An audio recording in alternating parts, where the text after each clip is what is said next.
Olá, gente, bem-vindos a esse espaço aqui onde a gente vai ter a oportunidade de discutir as questões que apareceram no concurso de admissão à carreira diplomática desse ano de 2018.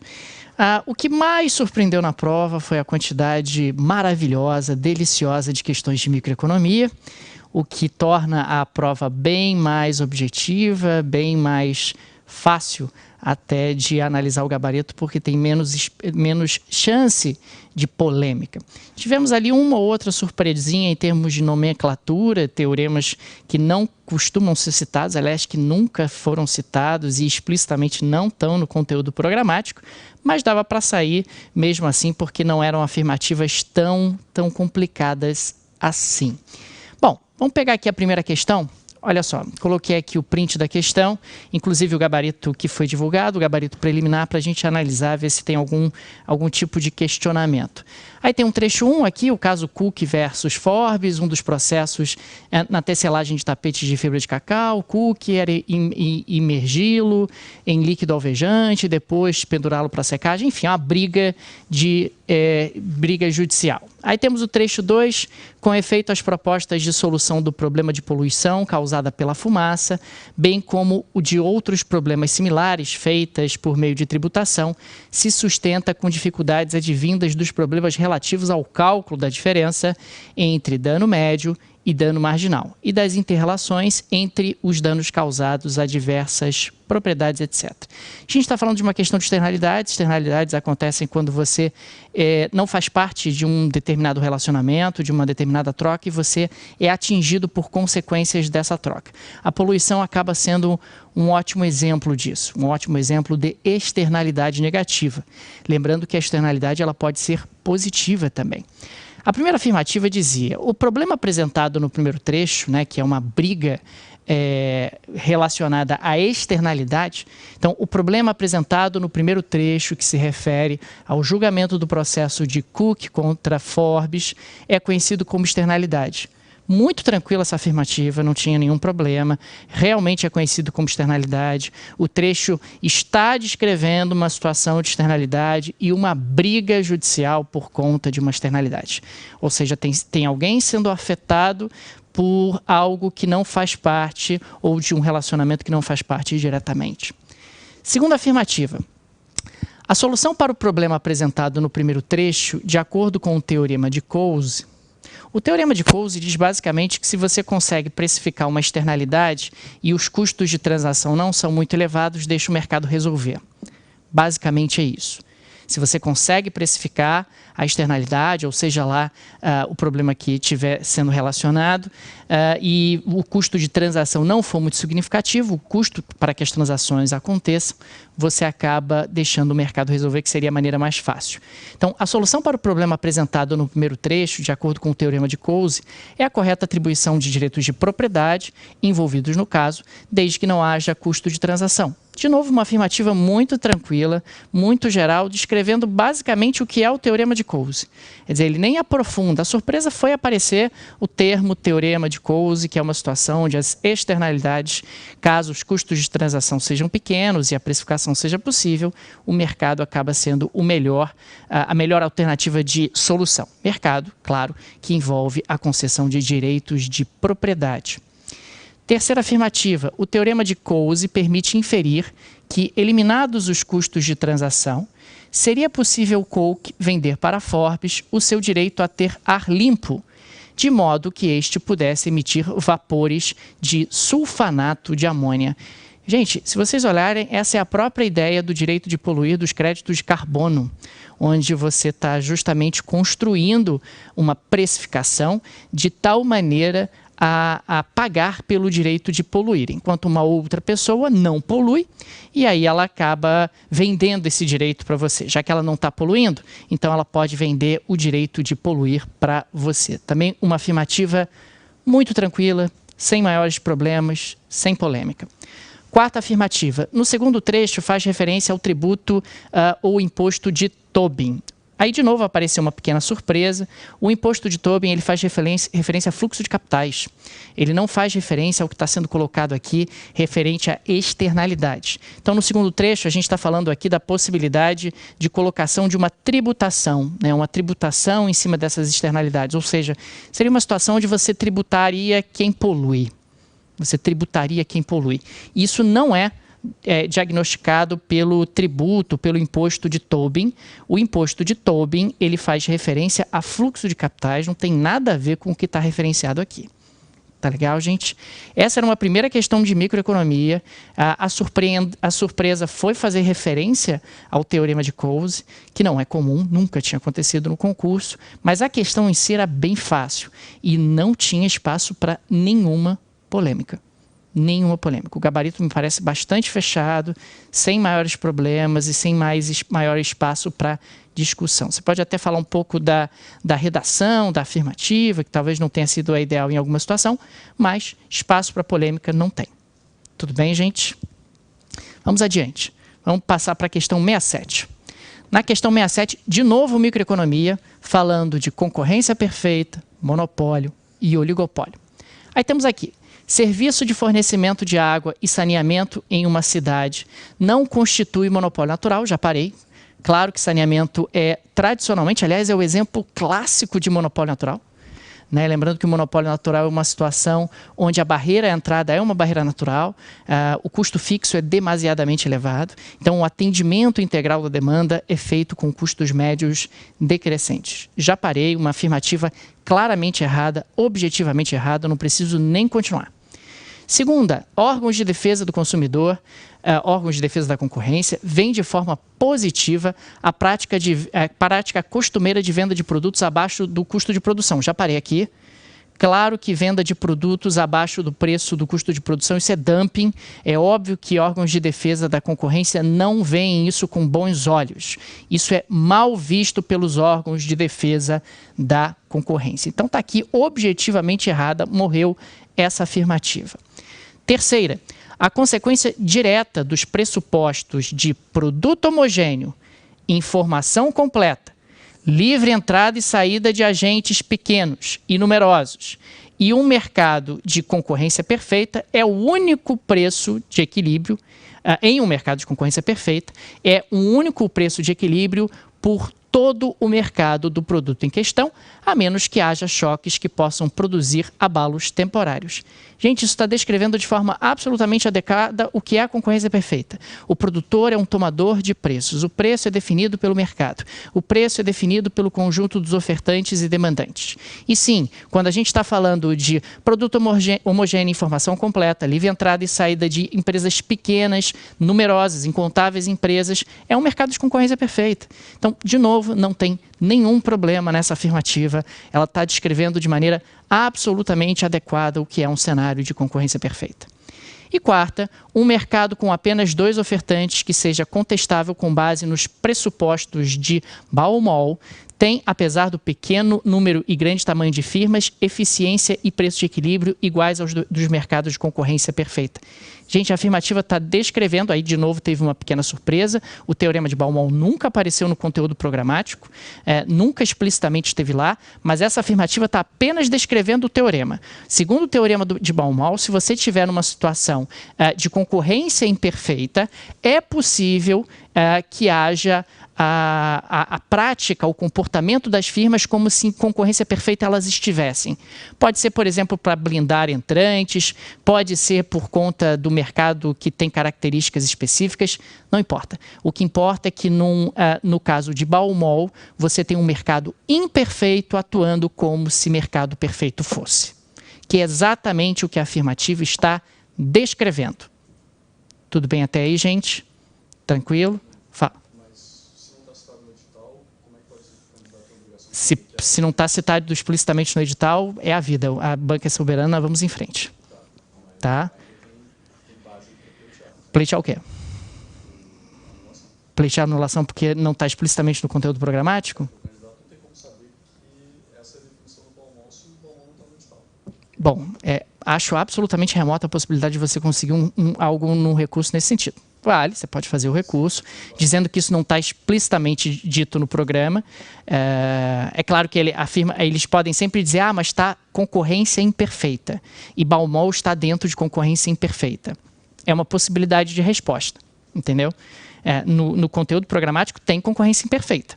Baumol é concorrência imperfeita, ele vai dizer para você. Dentro de concorrência imperfeita eu posso cobrar o que eu quiser, né? Infelizmente ele pode colocar esse tipo de posicionamento. Voltando para cá, essa foi a questão de número 67. 68.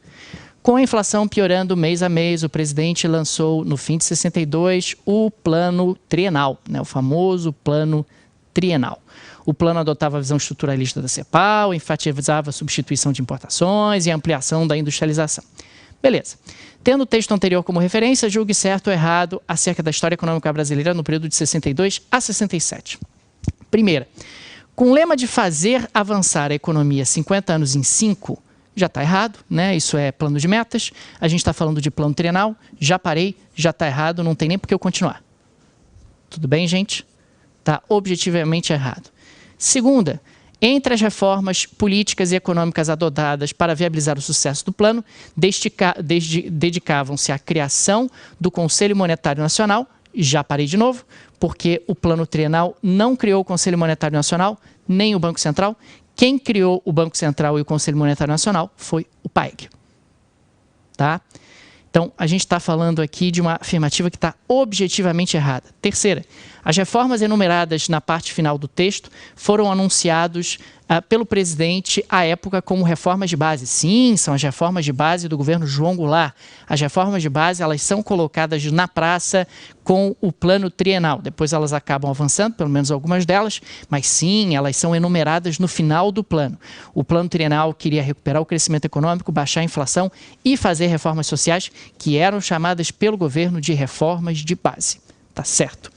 E quarta, para controlar a inflação que atingia o equivalente a 100% ao ano já em 62, o plano incluía o congelamento de preços de bens de consumo durante um ano. Não teve congelamento.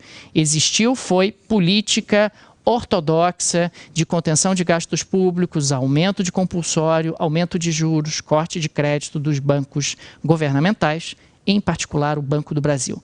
Então foi, acima de tudo, uma estratégia de contenção de demanda. Não aconteceu congelamento. Congelamento de um ano, não aconteceu congelamento nenhum. Tudo bem, gente? Então, mais uma questão bastante tranquila. Essa é uma questão de economia brasileira, mais especificamente sobre o governo João Goulart. Dentro do governo João Goulart, o plano trienal. Tudo bem? Beleza? Sem problemas. Próxima questão. Falando agora um pouco do Banco Central do Brasil, teve um longo processo de maturação até a sua criação. Foi mesmo, foi uma novela a criação do Banco Central do Brasil. O Banco Central do Brasil foi criado em 31 de dezembro de 64, mas essa já era uma discussão que tinha décadas no Brasil. Já tinha mais de 2 décadas a discussão no Brasil de criação de uma autoridade monetária que retirasse do Banco do Brasil as funções de autoridade monetária. Num primeiro momento a gente fez ali um penduricário através da SUMOC, da Superintendência da Moeda do Crédito, até que efetivamente o Banco Central foi criado no governo do Castelo Branco. Então vamos aqui às afirmativas. Deixa eu até puxar aqui um pouco para cima esse papel para que a gente possa enxergar. Pegar aqui uma mãozinha, pronto. Para que a gente possa enxergar as afirmativas até o final. Então tá aqui. Primeira, as funções principais do Banco Central do Brasil incluem banqueiro do governo. Sim, o Banco Central é o banqueiro, aliás, ele é banqueiro do governo na hora de conceder, de receber depósitos do governo, não, de pegar emprestado pelo governo e também de pagar pelo governo, que está relacionado às suas origens ao direito de emissão do dinheiro brasileiro. Bom, se você pegar qualquer nota de real no Brasil, você vai ver que está escrito lá em cima Banco Central do Brasil, então é função do Banco Central do Brasil a questão da emissão. Atualmente, o Banco Central ainda é o principal banqueiro do governo, porque detém suas contas mais importantes, participa ativamente do manejamento do seu fluxo de fundos e depositário e administrador das reservas internacionais do país. Nenhum problema, não há nenhum erro nessa afirmativa, e se não tem nenhum erro, ela está certa. Tá? Nenhum problema. Ele é banqueiro do Tesouro, ele vende títulos, ele compra títulos, ele tem recursos do Tesouro custodiados por ele vai custodiar também as reservas internacionais. Não tem nada errado nessa afirmativa, nada que me permita marcar ela como errada. Tá? Sem polêmica. Segunda, a estabilidade, a eficiência e o desenvolvimento do sistema financeiro requerem esquemas e normas e procedimentos apropriados e a sua observância. Nesse caso, a supervisão das instituições financeiras cabe tanto ao Banco Central do Brasil quanto a organismos independentes, podendo estes últimos exercer a fiscalização de forma exógena ao Banco Central, pautados em normas próprias de suas áreas de competência. Eu queria saber que organismos independentes são esses, que eu nunca ouvi falar, e que podem atuar de forma exógena ao Banco Central. Isso não existe. Isso não existe, tá? Organismos exógenos, organismos independentes, não faz nenhum sentido. Há claramente um erro objetivo na afirmativa. Terceira, como guardião da moeda, o Banco Central de um país é a instituição a qual se confia o dever de regular o volume de dinheiro, ou seja, fazer política monetária, e de crédito na economia. Em que pesem as diferenças entre os bancos centrais, essa atribuição geralmente está associada ao objetivo de assegurar a estabilidade do poder de compra da moeda nacional. Se você abrir o site do Banco Central, você vai ver que o Banco Central define como sua principal atribuição preservar o valor da moeda nacional. Tá? Então, sim, preservar o valor da moeda nacional, da moeda da qual ele é o emissor exclusivo. Nenhum problema. Quarta, a política monetária influencia a evolução dos meios de pagamento. Sim, meios de pagamento, a gente sabe, papel, moeda no poder do público, mais depósitos à vista. E controla o excesso de criação da moeda e do crédito. Ok, você pode estimular e desestimular a criação de crédito através dos instrumentos de política monetária. Na função de executor da política monetária, o Banco Central do Brasil, para regular os meios de pagamento, pode utilizar instrumentos clássicos como encaixe legal, recolhimentos compulsórios, redesconto, excetuando-se as operações de mercado aberto. Que papo é esse de excetuando-se as operações de mercado aberto? Incluindo as operações de mercado aberto. Tá? Que, aliás, é o principal instrumento do Banco Central. Então, sim, ele pode estabelecer aqui o encaixe legal, que na prática é um mecanismo que os bancos acabam sendo obrigados a observar, a taxa de redesconto e excetuando-se operações de mercado aberto. Claro que não. Operações de mercado aberto fazem parte da maneira ou dos instrumentos clássicos do Banco Central. Aliás, é o principal instrumento do Banco Central. Como assim, gente? Havia um erro grosseiro na afirmativa e por isso a gente podia marcar a afirmativa como correta. Tudo bem até aí, gente? Tranquilo? Adiante. Então saímos da questão 69 e vamos à questão 70. Tendo em vista o movimento internacional de capitais, que tem recebido grande atenção na literatura econômica, em função da globalização financeira, etc. Esse é um tipo de questão que acaba aproximando a economia de política internacional. Primeira afirmativa, a estrutura do balanço de pagamentos permite compreender o movimento internacional de capitais. Ok. Nesse movimento, a conta de serviços registra os pagamentos e recebimentos dos serviços da dívida e serviços de capital de risco, lucros e dividendos, doações e repatriações. A afirmativa tem vários problemas, né? Para começar, utiliza a nomenclatura antiga de conta de serviços, que pode ser utilizada em diversas situações, mas quando você está falando de conta de serviços, você está falando de balança de serviços. E balança de serviços são exportações menos importações de serviços. Ou seja, juros não entra na balança de serviços, serviço do capital não entra na balança de serviços, lucros e dividendos não entram na balança de serviços, doações, repatriações, nada disso entra na balança de serviços. O que entra na balança de serviços são fretes, seguros, aluguéis de equipamentos, viagens internacionais, etc. Tá? Você está fazendo referência aqui a uma série de situações que entram na conta de renda primária e na conta de renda secundária, e não da balança de serviços. Segunda, do ponto de vista dos impactos, pode-se considerar que o investimento direto é um tipo de capital de longo prazo. Beleza, um capital que tem um longo prazo de maturação, um investimento produtivo e tal. Mais resiliente a crises? Sim, porque o investimento estrangeiro direto, ele não sai no primeiro balanço como sai o capital especulativo ou os chamados investimentos em carteira, com efeitos potencialmente positivos sobre uma economia, por se tratar de uma forma de internacionalização da produção, permitindo que o país tenha acesso à tecnologia que é trazida pelo investidor estrangeiro, bens ou serviços originários de outros países. Não tem nenhum problema, afirmativa bem genérica, bem aberta, sem maiores dificuldades. Tudo bem até aí, gente? Terceira, embora sejam determinantes expressivos do desempenho econômico dos países, as tendências de flutuações e composições dos fluxos internacionais de capitais têm baixíssimo impacto nas diretrizes e escolhas de política econômica. Já parei. Baixíssimo impacto, o impacto é enorme do fluxo de capitais. O fluxo de capitais tem impacto sobre o câmbio, tem impacto sobre a taxa de juros, tem impacto sobre a oferta de moeda. Então, de maneira nenhuma, dizer que tem minúsculo impacto sobre a escolha da política econômica num país que tenha uma economia aberta não faz nenhum sentido, há um erro grosseiro e objetivo nessa terceira afirmativa. Quarta, um dos problemas mais preocupantes do movimento internacional de capital ocorre quando a saída dos fluxos se dá repentinamente, pressionando o câmbio e colocando em risco a manutenção da estabilidade financeira. Engraçado, né? Mais ou menos o que o Brasil tem vivido nos últimos dias, com a fuga de capitais em função do período eleitoral e também em função do contexto externo. Em países que fizeram a liberalização financeira com a implementação de políticas para limitar o excesso de volatilidade, as regulações prudenciais desempenham um papel fundamental e preventivo na contenção desses riscos. Ok, se você tiver uma regulamentação prudencial e tal, isso vai mitigar esses riscos, vai fazer com que esses riscos sejam menores. Tudo bem, gente? Beleza? Avançando. Vamos à questão 71. De novo, uma questão aqui que é de macroeconomia aberta, trazendo aí proximidade em relação à PI. Primeira afirmativa.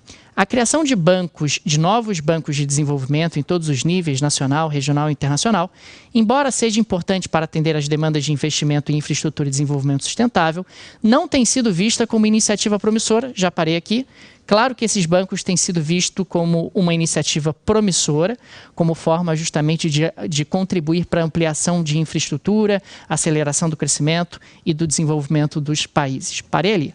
Segunda, existe uma grande lacuna a ser preenchida pelos novos bancos multilaterais de desenvolvimento no atendimento das carências de crédito adequado para infraestrutura e desenvolvimento sustentável. Observe que a segunda afirmativa é contraditória em relação à primeira. Né? Então, se a primeira está errada, a segunda, pelo menos até agora, está correta. Além disso, devido a divergências entre retornos privados e retornos sociais, escala do capital, altos riscos e tempo de maturação de projetos, cabe a esses bancos atuar onde o setor privado tem dificuldade de oferecer recursos no nível ótimo de investimento em infraestrutura. Beleza, sem problema. Né, esses bancos multilaterais acabam tendo uma lógica de fomento um pouco diferente em relação aos bancos privados. Terceira, um novo banco de desenvolvimento estabelecido pelos BRICS passou a existir como entidade legal em julho de 2015. Verdade.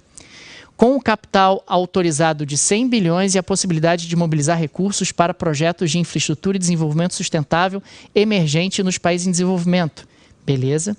O NDB apresentou ainda duas inovações institucionais: igual poder de voto entre seus sócios fundadores e a possibilidade de ofertar empréstimos em moeda local para reduzir os riscos aos tomadores, bem como promover os mercados de capitais locais. Gente, isso aqui parece que foi tirado da definição do Banco dos BRICS. Né? Eu não fiz a comparação que tem lá no site deles, mas se não é a definição, é muito parecida com a definição, que foi colocada aqui como uma assertiva na própria prova. E quarta, o Banco Asiático de Infraestrutura, liderado pela China, entrou em operação em janeiro de 2016 com um capital autorizado de 100 bilhões e já conta com 87 países membros. A despeito de ter como missão promover o investimento em infraestrutura e em outros setores produtivos na Ásia, o compromisso com seus objetivos impede que o AIB atue de forma complementar em cooperação com outras instituições de desenvolvimento multilaterais e bilaterais. O erro é o impede. O que mais os chineses, que são líderes desse projeto, querem é que esse banco expanda os seus tentáculos para todos os lugares que for possível. Tá? Observa que em afirmativas como essa, o erro não é os 100 bilhões. Tá? Isso acaba sendo algo também bastante interessante. Ok, gente? Então, aqui também tem uma afirmativa quase de manual, só que ao invés de permitir, botou-se impede. Tá legal? Ok?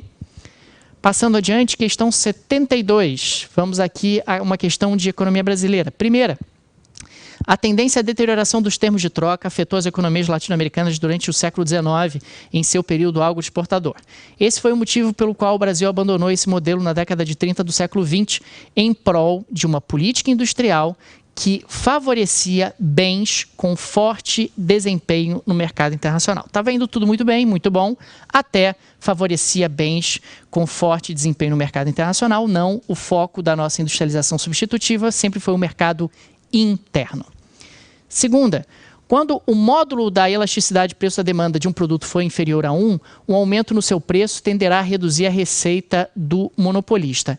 É o contrário. Se você tem uma demanda que é inelástica, é isso que significa elasticidade com módulo inferior a 1, se você aumenta o preço, a receita do monopolista, ela aumenta, ela não diminui. Tá? Esse é o erro aqui, porque a demanda é inelástica. Se a demanda é inelástica, se o módulo da elasticidade é menor do que 1, você aumentou o preço, vai aumentar a receita. Por quê? Porque o preço vai mexer mais do que a quantidade vai diminuir. Então, a receita, que é preço vezes quantidade, tende a aumentar. Terceira, de acordo com a regra de markup é o market up, que a gente vê aqui nas aulas, é a diferença entre o preço e o custo marginal, é o quanto um produtor consegue praticar o seu preço acima do que seria no mercado concorrencial. Então, de acordo com a regra do markup, quanto mais preço elástica for a curva de demanda, maior será seu poder de monopólio. Não, é o contrário. Quanto menos preço elástica for a curva de demanda, maior será o poder de mercado. Isso aqui a gente já viu em tantas questões, tantas vezes, é uma afirmativa bastante batida. E quarta, a curva de demanda de mercado com módulo da elasticidade preço da demanda inferior a 1, ou seja, demanda inelástica, pode ser indicativa, deixa eu puxar aqui, de presença de barreiras à entrada. Pode. Por que pode ser indicativa de barreiras à entrada? Porque um dos fatores que torna a demanda inelástica a preço é a existência de substitutos próximos. Se tem barreiras à entrada, acaba não tendo substitutos próximos e a demanda acaba ficando inelástica. Então pode, é uma possibilidade. A afirmativa é bem geral e está falando de pode. Tudo bem, gente? Tranquilo? E passando agora para a próxima questão, questão 73, temos aí a primeira afirmativa. Caso as preferências do indivíduo sejam representadas por uma função de utilidade linear, o que é possível, né? É possível que ele escolha não consumir um dos bens. Não tem problema. Você pode ter uma função de demanda, uma função de utilidade linear, onde você vai consumir apenas um produto e não outro. Tá legal, gente? Uma função de utilidade linear, ou seja, você troca um produto pelo outro, então você tem um acréscimo de utilidade de forma linear, uma taxa linear. Se a utilidade precisa ser linear? Não precisa. Não precisa ser linear. Aliás, é normal que não seja linear. Ter uma função de utilidade linear é algo incomum. É algo irregular. Mas como está sendo colocado aqui, se ela for linear, é possível que eu escolha não consumir um dos dois bens. Não tem problema nenhum. Isso é perfeitamente possível quando ela é linear, porque eu posso estar nos extremos. Eu posso estar consumindo só de um produto e nada do outro, por exemplo. Corta de um dos lados, eu fico lá, tem uma solução de canto. É uma possibilidade. Segunda, dependendo do formato da curva de indiferença de um consumidor para dois bens, um deslocamento paralelo de sua restrição orçamentária para cima e para a direita pode provocar queda no consumo de um dos bens em questão. Em tese é possível, não tem problema. Você pode ter uma formatação de tal maneira que um dos produtos ele não é tão legal. O consumidor não gosta dele. É um produto inferior. Então a renda do consumidor aumenta e você passa a consumir menos desse produto e passa a consumir mais tudo no outro produto. Isso é possível. Tá? Ele está colocando aqui poderá. Poderá é uma possibilidade, algo bem aberto e realmente é possível. Terceira. Se o aumento de preços de um bem deixar o consumo inalterado, esse bem deverá ser um bem normal. Não. Se você está falando de um bem normal, o preço aumenta, a quantidade demandada cai, não tem problema nenhum. Isso aqui pode ser considerado um bem normal. E mais, a definição de bem normal é: aumentou a renda, aumenta a quantidade demandada, diminuiu a renda, diminuiu a quantidade demandada. Isso é a definição de bem normal. Então, o que está aqui na afirmativa não é definição nenhuma. Esse bem deverá ser um bem normal. Não tem nada a ver com bem normal. Não tem nada a ver com bem normal. E quarta, um aumento no consumo de um bem pode não aumentar o nível de utilidade do indivíduo. Pode. Pode até diminuir o nível de utilidade do indivíduo se for um bem mau. Então, de novo, a gente está falando de uma afirmativa bastante genérica, bastante aberta, sem maiores comprometimentos em função do que está sendo colocado. Gente, sendo bem realista, foi uma prova muito fácil. Uma das provas mais fáceis que eu já vi na terceira fase nos últimos anos, pelo menos. Na primeira fase. Questões muito objetivas, tirando ali a surpresinha do teorema de Coase, talvez do Baumol, que foi uma pegadinha que foi colocada no meio do caminho. Todas as outras afirmativas, todas as outras questões, dentro do padrão, dentro do que sempre cai, sem maiores surpresas, sem maiores problemas. Pessoalmente, acho que não vai haver nenhuma alteração de gabarito. Não acho que vai haver nenhuma alteração de gabarito. Tudo bem? Sempre pode acontecer, dependendo de alguns outros fatores, mas particularmente me parece que não há espaço para isso. Tudo bem, gente? Tranquilo? Obrigado, até a próxima.